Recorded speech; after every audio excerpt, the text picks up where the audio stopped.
Este drama existencial es la realidad del Virya. Vive dormido y no sabe que lo está. Cree estar orientado cuando en realidad está completamente perdido. El Virya solo podrá despertar y encontrar su camino si comprende el engaño al que fue sometido su espíritu eterno al ser encadenado al orden material, al macrocosmos, laberinto exterior, y encerrado en un microcosmos, laberinto interior, el alma creada. Este engaño fue ejecutado de manera fría y despiadada por la acción traicionera de los siddhas traidores de Chang Shambhala y su jerarquía metafísica, cuyo máximo exponente es el demiurgo cosmocreador, el creador y sostenedor de este mundo de ilusión. El Virya sufre un doble engaño. Está dormido y encadenado al microcosmos. Está perdido y extraviado en el macrocosmos. Solo el Virya más valiente podrá escapar de esta trampa. Aquel que logre vencerse a sí mismo y enfrente en un combate a muerte a sus carceleros, los siddhas traidores y el demiurgo, el Uno. Únicamente el Virya que porte en su sangre una ética heroica, una voluntad absoluta y un valor infinito podrá con el signo del origen renunciar al laberinto, comprender la serpiente y el dragón, resignar el signo del dolor y ser libre en el origen. Estos momentos de la historia son los más duros que le toca vivir al espíritu cautivo en esta demencial creación, un universo material sostenido por un demiurgo cosmocreador y sus aliados, los siddhas traidores de Chang Shambhala. Solo aquellos que porten un corazón de hielo y un fuego frío en su sangre lograrán despertar al despertar. Los hombres y mujeres nobles, que llevan en su sangre el recuerdo del signo del origen, poseen el poder de la sabiduría hiperbórea, la ciencia gnóstica de liberación espiritual. Con ella podrán recordar nuevamente el signo del origen, acceder a su gnosis interior y despertar. El Virya despierto, con su gnosis interior, comprenderá al enemigo exterior, a los demonios del laberinto. Esta sabiduría permitirá a los camaradas, aquellos que aún sienten en su sangre y en sus espíritus la llama de la verdad, y creen en la existencia de la eternidad, esclarecer sus entendimientos, elevar sus conciencias, despertar y acceder a la vía gnóstica de liberación espiritual de los siddhas de Agartha. Verdades que se revelan en los fundamentos de la sabiduría hiperbórea y en los libros de cristal de Agartha. Los Viryas despiertos, designados por los siddhas leales y los señores de Venus, poseen en sus manos el poder de las verdades eternas para lograr su liberación del ilusorio mundo de Maya. Los camaradas que comiencen el estudio de estos misterios encontrarán el camino iniciático, el cual los llevará a la visión noológica de las verdades eternas. Esta sabiduría les permitirá comprender, con el signo del origen, el misterio del encadenamiento provocado por el encantamiento del signo del dolor. Con el poder de la sabiduría de las runas increadas y el secreto de su ciencia de liberación, el guerrero sabio podrá romper sus cadenas y trascender el signo del dolor. Los hombres en serio, aquellos que sientan en su sangre el fuego frío de las verdades eternas, poseen en sus manos el secreto del yoga hiperbóreo, una ciencia gnóstica increada que facilita la liberación del espíritu cautivo en el laberinto de Maya. Los misterios de los libros de cristal y su sabiduría hiperbórea serán revelados únicamente a los Viryas que demuestren, en su máxima orientación estratégica, una voluntad absoluta y un valor infinito. Estas son las cualidades noológicas que permiten al Virya despertar al despertar y alcanzar la victoria. Hay dos caminos. Uno es el del guerrero erguido. El otro, el del sacerdote hincado. El del roble venusino y el del granado demiúrgico. El de Lilith y el de Eva. El del Venus LBX y el del arquetipo ilusión. El del águila y el del pez. El del amor y el de la pasión. El primero es el camino del Virya hiperbóreo. El segundo, el camino del Virya perdido. Usted, camarada, debe hacer su elección. Saludos eternos a todos los Viryas del mundo. En esta primera parte se encuentra contenido el máximo misterio al que puede aspirar el iniciado hiperbóreo, el dominio de las técnicas rúnicas del yoga hiperbóreo. Este arte iniciático le permite al virya vencer noológicamente al sujeto anímico, dominar el organismo microcósmico y apoderarse definitivamente de sus estructuras ónticas. El virya, en este kairos de la casa de Turdes, puede despertar al despertar. Para lograrlo, deberá liberar su ser noológico, voluntad y valor de las ataduras inconscientes del alma, del ser ontológico. La sabiduría hiperbórea afirma: el yo verdadero es una hipóstasis del yo infinito, reflejo increado del espíritu eterno. El yo verdadero es voluntad absoluta. El yo infinito es valor eterno. Ambas facultades noológicas, unificadas en el espíritu eterno, le otorgan al yo su victoria. Lo que le da constitución al ser ontológico es el yo psicológico. Por ello, es fundamental comprender qué es lo que lo sustenta. En realidad, es esencial experimentar la verdadera situación interna de nuestro yo psicológico. Sabemos perfectamente, gracias a la sabiduría hiperbórea, que la psique, el alma, es un continente de contenidos compuesto por complejos que le dan constitución psíquica al yo psicológico. De este modo, nuestro yo verdadero se encuentra perdido, confundido en una maraña de complejos que potencian el proceso evolutivo del microcosmos, alimentando sus energías astrales, vitales y psíquicas. Estos complejos son contenidos psíquicos que están unificados en una unidad psíquica o de conciencia, la cual sostiene al yo psicológico. Este, a su vez, anima el esquema de sí mismo, la conciencia del pasú, el sujeto consciente. Sabemos que a medida que la conciencia evoluciona, el yo verdadero experimenta un escurrimiento de su energía volitiva hacia el yo psicológico. En consecuencia, nuestra pureza volitiva, nuestro signo del origen, es atrapado cada vez más en el signo del dolor, sumergiéndonos progresivamente en esta realidad. A medida que evolucionamos, afirmamos internamente dentro de nuestra conciencia la realidad objetiva del mundo del laberinto exterior, macrocosmos. Sin embargo, esto solo complica aún más nuestro mundo interior, laberinto interior, provocando que el yo verdadero se funda con los complejos del yo psicológico. La voluntad del yo verdadero es drenada dentro del sujeto consciente, en la personalidad, que constituye el fundamento del yo psicológico. Esto conlleva la pérdida del signo del origen, el alejamiento de la posibilidad de retorno al origen, el encadenamiento definitivo al signo del dolor, en el mundo del demiurgo. Como consecuencia, olvidamos nuestro linaje espiritual, sumiéndonos en un estado de confusión cada vez mayor. En este punto, la posibilidad de liberación de nuestro yo verdadero, hipóstasis del espíritu esfera revertido, se apaga por completo. Ahora bien, ¿qué es el yo psicológico? ¿Qué lo sustenta y le otorga realidad objetiva, ontología a nuestro ser, a la persona o la personalidad? Para responder esta pregunta, debemos considerar el análisis anterior. Indudablemente, el individuo, como ser integral, participa de un esquema de sí mismo representado en su yo psicológico. Como hemos afirmado, este yo psicológico se sostiene gracias a la energía que le aporta el yo verdadero, el cual se ha hipostasiado, encadenando sus fuerzas noológicas sobre el yo psicológico.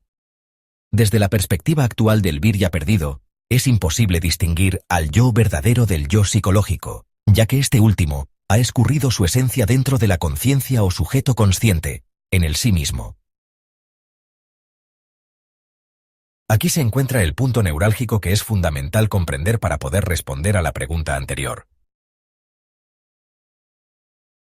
Para comprenderlo, debemos analizar qué constituye el esquema de sí mismo, es decir, nuestra personalidad. Esta está determinada por las imágenes de sí mismo almacenadas en la memoria, en los recuerdos que el virya perdido tiene de sí mismo.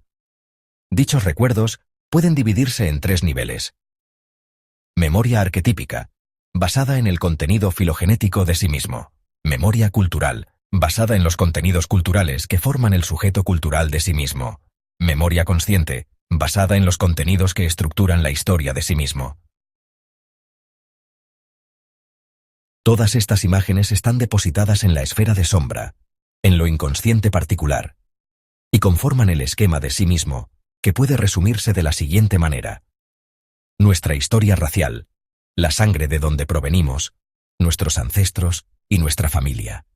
La historia familiar, nuestros hermanos, tíos, parientes, nuestra pareja, amigos, educación y el lugar donde nacimos, la ciudad donde vivimos o fuimos criados, el colegio donde estudiamos, nuestras posesiones materiales, casa, auto, dinero, nuestro estatus social, nuestra profesión, nuestra patria, el Estado, nuestras ideas o ideologías, lo que los demás piensan de nosotros y lo que nosotros creemos acerca de nosotros mismos, nuestras aflicciones, dolores, gustos y placeres, nuestra imagen personal, si somos lindos o feos, flacos o gordos, altos o bajos, etc.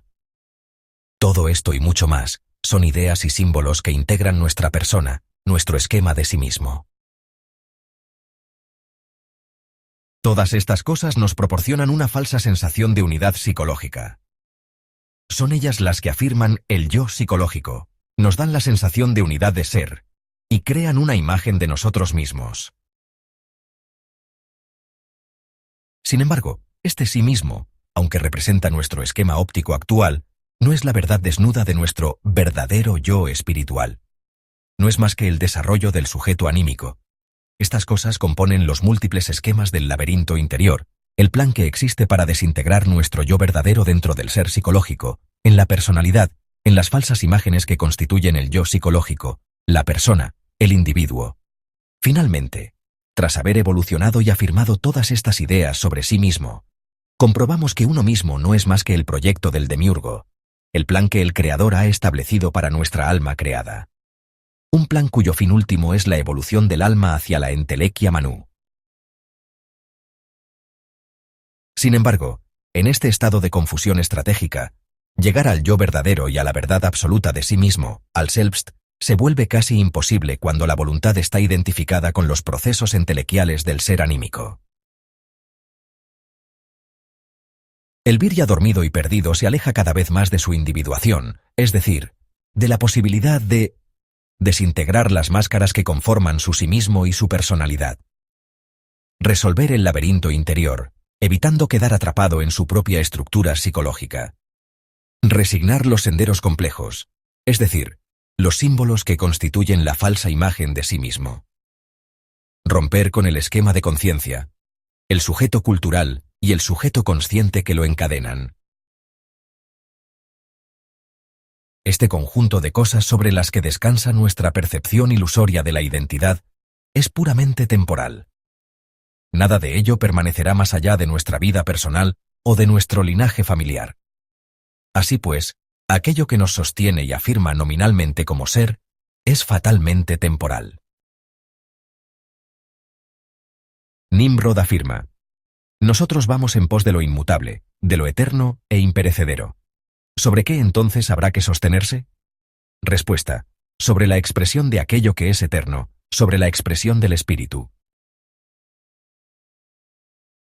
Por lo tanto, una de las tareas urgentes del Virya despierto es diferenciar en su mundo interno qué es perecedero y qué es eterno, sosteniéndose únicamente sobre aquellos entes que representan lo eterno. Esto solo se logra manteniendo un estado de alerta con voluntad. Aquí resuena la célebre expresión de Nietzsche, la voluntad de poder, the will of power. Pero, ¿a qué poder se refería? ¿Acaso hablaba del poder económico, político o de cualquier otra construcción cultural del concepto de poder? Aquí yace una clave oculta. Quizás Nietzsche hablaba del poder del espíritu como expresión de la voluntad de ser, el espíritu dominando la materia, el imperio sobre el caos social. ¿De dónde proviene lo eterno en nosotros? La respuesta es clara, del yo infinito. Y este yo infinito no está apegado ni condicionado a ninguna expresión cultural. Es libre de condicionamientos culturales, condicionamientos de la personalidad, creencias limitantes sobre quiénes somos, influencias externas del cosmos y de sus símbolos efímeros. El yo infinito no depende de lo que creemos que es el mundo ni de nuestras fronteras sensoriales. La cultura humana, atrapada en su propia evolución artificial, ha intentado construir aproximaciones ontológicas sobre lo que no sabe. Sin embargo, la verdad absoluta no puede encontrarse en los conceptos preestablecidos ni en los símbolos culturales del demiurgo. El verdadero camino hacia lo eterno e imperecedero solo se revela a aquel virya que, con voluntad y valor, se libera del laberinto del yo psicológico y despierta al signo del origen. El trabajo de la ciencia pura y sus sacerdotes, científicos, físicos cuánticos, biólogos, microbiólogos, consiste en especular acerca del mundo más allá de nuestras esferas sensoriales. Construyen teorías y fórmulas que no hacen más que mantener la ilusión de que el ser humano puede conocerlo todo. Pero esta pretensión de la ciencia moderna es una falsa presunción. El infinito se abre como un abismo bajo nuestros pies, y sobre él no podemos pisar. Habrá que abandonar la barca del esquema de sí mismo alma para tomar el ovni del Selbst, la esfera R de voluntad y acción puras, no lógicas, el espíritu. Solo un vehículo tal podrá sobrevivir a la disolución del alma en el abismo del infinito actual de nuestro propio espíritu. Porque aquello es eterno, inmutable, imperecedero, inmortal más allá de los pralayas cósmicos, más allá del fin de los procesos evolutivos del cosmos y todo lo que contiene. La solución final se encuentra en Eetre y su posibilidad de acceder al kairos de la iniciación. Esto solo se logrará si comprendemos profundamente que estamos sostenidos sobre un esquema ilusorio y que lo real se encuentra más allá de las fronteras del alma. Ese punto gnóstico, la sabiduría hiperbórea lo llama Selbsti. Después de este análisis rúnico, el pontífice nos revela la acción que debe llevar a cabo el guerrero hiperbóreo para hacer real su liberación. El virya posee, a través de la ciencia gnoseológica de la sabiduría hiperbórea, el poder de liberar al yo de las cadenas de la personalidad. En este kairos de guerra y liberación, los siddhas de Agartha otorgan al virya la ciencia de la pontónica hiperbórea, estructurada en el poder del yoga hiperbóreo. Esta sabiduría permite al guerrero sabio acceder a su yo infinito y a su espíritu eterno, comprendiendo el poder de las runas increadas. Resignando su personalidad, el virya disuelve las máscaras psicológicas que fragmentan el yo verdadero, atrapándolo en una multiplicidad de formas anímicas y psicológicas ligadas a su alma creada y al microcosmos. Cuando el yo verdadero es liberado del ser psicológico, el virya crea un puente, una estructura real, una escalera caracol, que le permite superar el abismo. Este laberinto es lo que separa el yo verdadero del yo infinito. Una vez libre del laberinto interior, el virya se afirma en su ser noológico, conectándose carismáticamente con su yo infinito. Así, afirma su fuerza increada en el yo verdadero, sintiendo en su sangre la mística increada aportada por el Selbst. El Selbst es la verdad eterna del virya. En él subyace su mística heroica, la verdad de lo que él es. Este poder le otorga un aporte infinito de voluntad y valor, permitiéndole comprender y dominar el secreto del cerco y el misterio del ángulo recto. Estas son ciencias rúnicas hiperbóreas, con las cuales el virya aísla su yo verdadero del sujeto consciente y de las estructuras anímicas del ser ontológico, liberando así su espíritu de las cadenas que lo atan tanto al microcosmos como al macrocosmos. El virya liberado de las cadenas de la personalidad aísla su yo verdadero al crear un cerco rúnico. Este cerco rúnico es una arquitectura interior, una estructura rúnica amurallada, un cerco odal. Es el espacio interior liberado, la arquémona odal, el opidium interior en el cual el virya alcanza su máxima orientación estratégica y accede a su gnosis interior. En este estado, el virya se aísla de las injerencias anímicas del sujeto consciente y del alma. Dentro de este espacio interior amurallado por las runas increadas, el virya puede relacionarse carismáticamente con las fuerzas espirituales aportadas por la mística heroica, que libera su yo verdadero. Este proceso le permite reorientarse hacia su yo infinito, reconstruyendo el puente metafísico, la escalera caracol o escalera infinita, por la cual podrá transitar el terrible laberinto y superar la distancia que lo separa de su espíritu eterno. La realización del virya se consuma cuando se consustancia con el poder increado que proviene de la mística del Paráclito. Esta fuerza noológica afirma el yo verdadero en el yo infinito y en las columnas de su espíritu eterno. Las tres columnas de la liberación final son voluntad, valor y victoria.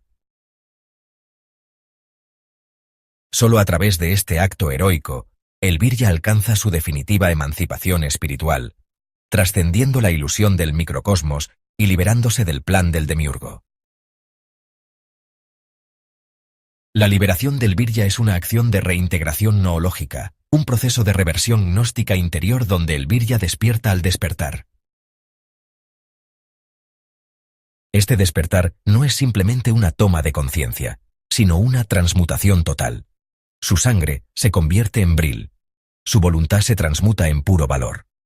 Su microcosmos finito se expande en un cosmos infinito, su ser creado deviene en un ser increado. El virya se revierte a sí mismo, transmutando su ser semidivino en un siddha increado. Esta es la verdadera liberación, la deificación del yo egoico. Pero esta senda de liberación absoluta se ve constantemente amenazada por la manipulación esotérica de la Fraternidad Blanca Universal de Chang Shambhala y sus múltiples escuelas sinárquicas. La Fraternidad Blanca Universal y sus logias esotéricas, al servicio de la sinarquía mundial, han desarrollado un sistema de engaño espiritual. Mediante la imposición del Hatha Yoga o del Kundalini Yoga, han logrado desviar a los viryas perdidos, adeptos de la logia blanca, hacia un camino falso de liberación. El propósito de estas técnicas es inducir a los viryas a la evolución anímica dentro del orden creado. Perfeccionar su alma creada para llevarlos a la iluminación de su microcosmos. Reforzar la entelequia del demiurgo, impidiendo la liberación del espíritu increado. Por contrapartida, para el virya hiperbóreo, estas prácticas representan un obstáculo, pues su verdadero objetivo no es perfeccionar su alma sino destruir el cerco anímico que lo ata al orden creado. Todos los iniciados de la Fraternidad Blanca Universal, sin importar su tradición religiosa, sea de Oriente u Occidente, deberán someterse a la ciencia de los siddhas traidores, si desean ascender en la jerarquía sinárquica. Detrás de esta estructura metafísica y esotérica se encuentran los sacerdotes golem. Ellos son los verdaderos arquitectos del engaño, encargados de perpetuar el sistema de dominación espiritual que busca degradar a la humanidad para sacrificarla, perpetuar el orden del demiurgo a través de la fe, impedir la verdadera liberación del espíritu increado. Los sacerdotes golem, con su estructura religiosa sinárquica, han impuesto la idea de la perfección final como el fin último del ser humano, cuando en realidad se trata de un mecanismo de control espiritual. El yoga es una de las 6 doctrinas tradicionales del hinduismo, pero su origen es mucho más antiguo.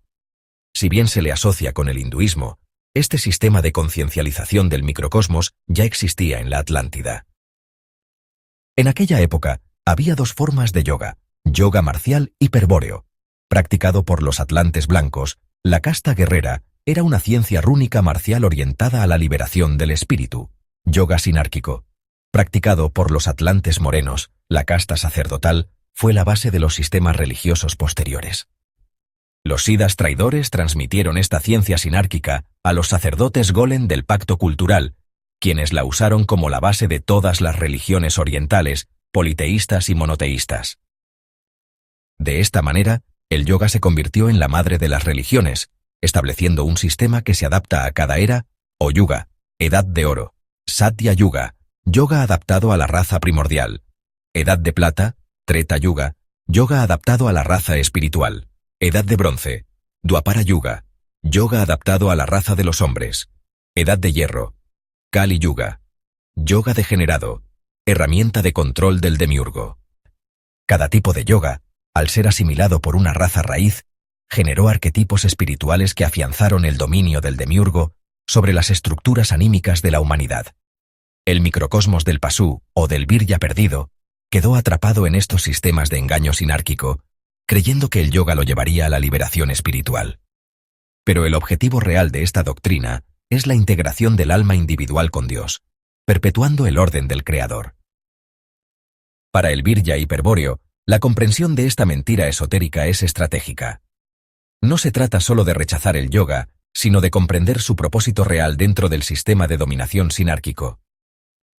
Esta comprensión semántica permite al virya desenmascarar las múltiples estructuras de control que han sido creadas para dominar su espíritu. El yoga sinárquico, en cualquiera de sus formas, es solo un mecanismo del demiurgo para mantener al virya encadenado al orden creado. La verdadera liberación solo será posible cuando el virya trascienda el engaño y afirme su yo verdadero en el yo infinito, mediante la ciencia rúnica de la sabiduría hiperbórea. Así, el virya podrá revertir su ser, transmutarse en un siddha increado y destruir de una vez por todas el cerco anímico que lo ata al demiurgo.